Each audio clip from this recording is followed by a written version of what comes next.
Let's talk about moving the caged chords, and just kind of a reminder, this shape is the C shape,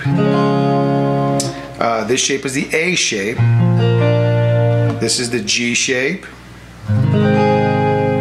this is the E shape, and this is the D shape. Now in each one of those, the lowest note is where the chord gets its root name.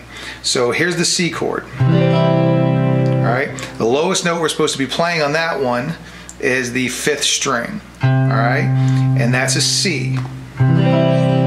Okay, and if we did the G chord, the lowest note here, that's a G.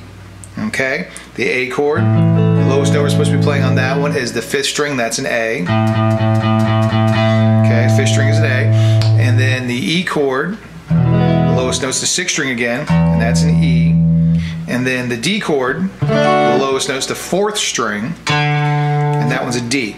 So each one of these caged chords, whether it's the open version or the bar chord version, the lowest note you're supposed to be playing in the chord is the root of the chord, which is where it gets its letter name. Alright, so if I told you to play a C major chord, C is the root. If I told you to play a G major chord, G is the root. If I said to play A minor 7 flat 5, A is the root. If I say to play a dominant 7 sharp 9, a D dominant 7 sharp 9, well, D will be the root. Now let's do a refresher on how to find notes on the fretboard. All you have to remember is that notes E and F and B and C are a half step apart, and all the other notes are a whole step apart. Now a half step on the guitar is 1 fret, and a whole step is 2. So if I start here at the 6th string, alright, if I want to go up to F, well, E to F is a half step, so that's 1 fret. F to G is a whole step, that's 2 frets. G to A is a whole step, that's 2 frets. A to B is a whole step, 2 frets. B to C is a half step, 1 fret. C to D is a whole step, 2 frets. And D to E is a whole step, 2 frets. Alright, now when you're back at the 12th fret, you should be back at the starting note that you started with on the string. So this should be an E, if I did everything correctly. Alright, so just remember, E and F, 1 fret apart. B and C, 1 fret apart. All the other notes are 2 frets apart. So which that reminds me, what are the notes in between? Well, if this is F, and F to G is a whole step, the note in between is the accidental. So you can call this note an F sharp and a G flat. Okay, and this works with all the different notes, everywhere on the string, all the different strings, okay? So, in between the whole steps are your accidentals. So between C and D is a C sharp and a D flat, and D and E is a D sharp and an E flat, and so forth. Let's move around some of the chords. So I'm going to take the C chord, and I'm going to move it up. Okay, so this is my root now. This note is a C sharp. Why? Let's take a look at that. A to B is a whole step. B to C is a half step. C to D is a whole step.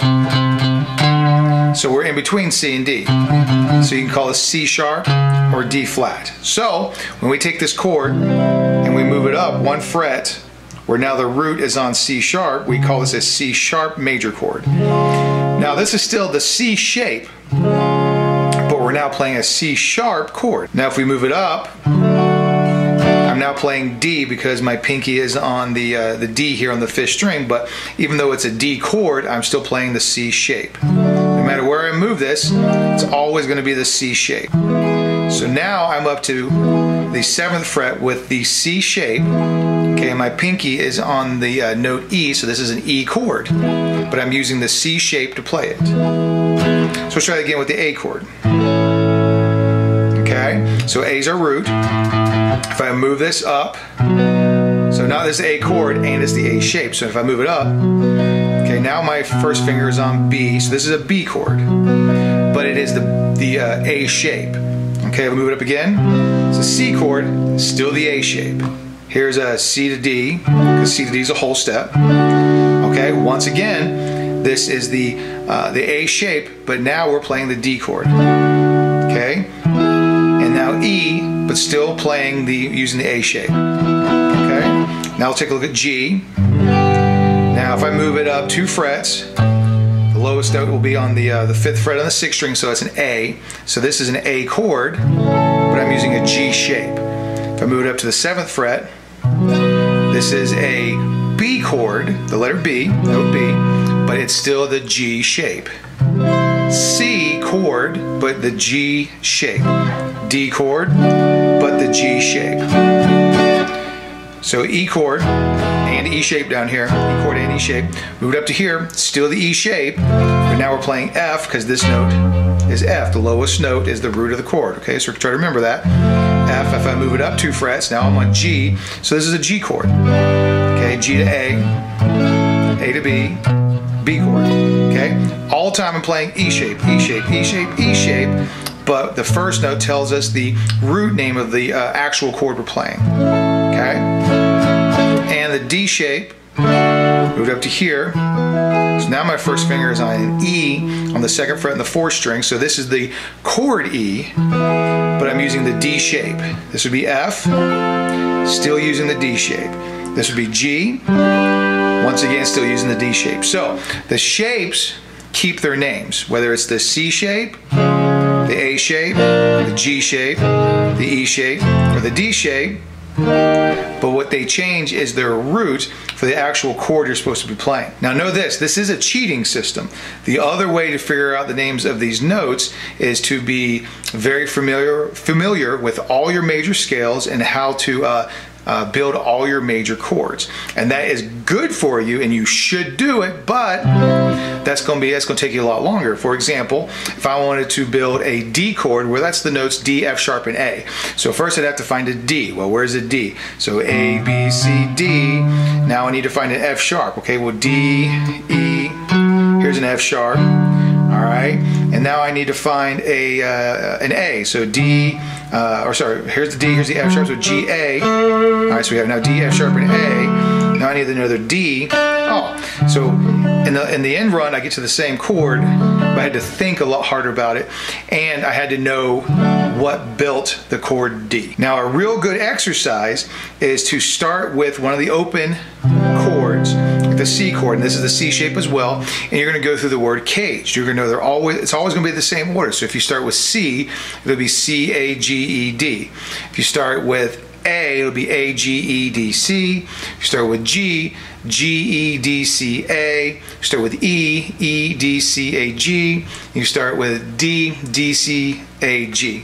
Did I miss one? D, C, A, G, E. Sorry. Okay, so basically you're gonna play the chords in the same order, but start on different ones. Okay, so here's the C chord. Now I want to stay to the C chord, but I want to go to the next shape, which is an A, because the word caged, C, A.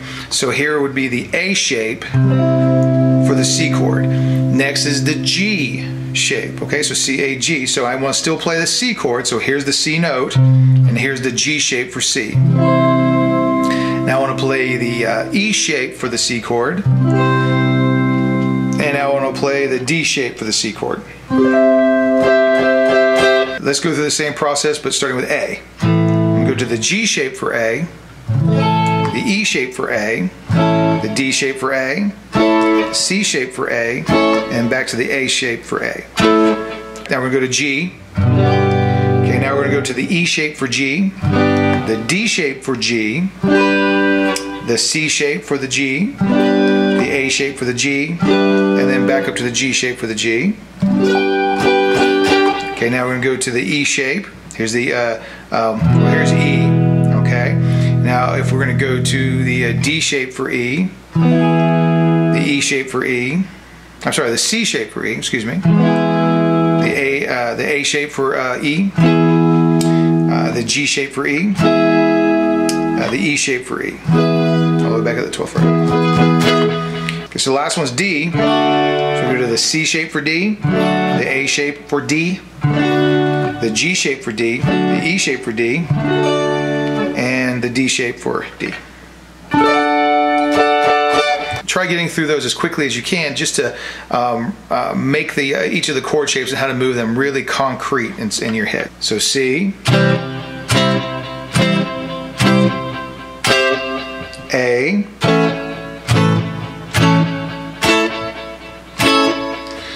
G,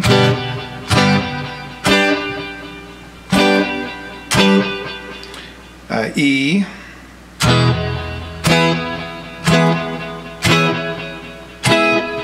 and D.